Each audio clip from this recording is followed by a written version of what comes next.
नमस्कार. आज आपण बनवणार आहोत खूप सोपा आणि टेस्टी काकडीची थालीपीठ.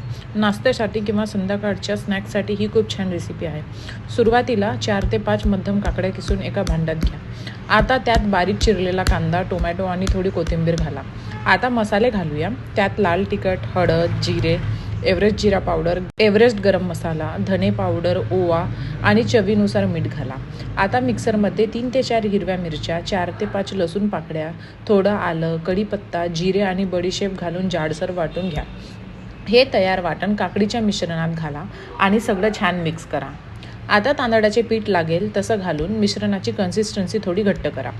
आता तवा गरम करायला ठेवा. मी इथे साधा तवा वापरत आहे, पण तुम्ही बनवत असाल तर लोखंडी तवा वापरला तर थालीपीठ खूप छान खरपूस बनतात. तवा गरम झाल्यावर त्यावर थोडं मीठ, थोडं तूप लावा आणि नीट पसरवून घ्या. आता तयार मिश्रण तव्यावर घालून हाताने पातळ गोल थालीपीठ पसरवा. त्यावर झाकण ठेवून काही मिनटं शिजू द्या.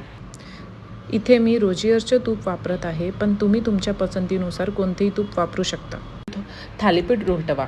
दुसऱ्या बाजूलाही थोडं रोजियर तूप लावून छान खरपूस भाजून घ्या आणि तयार आहे गरमागरम काकडीची थालीपीठ.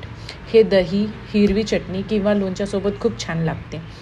अशाच सोप्या आणि टेस्टी घरगुती रेसिपीसाठी माझ्या चॅनलला सबस्क्राईब करा आणि व्हिडिओ आवडला असेल तर लाईक करायला विसरू नका.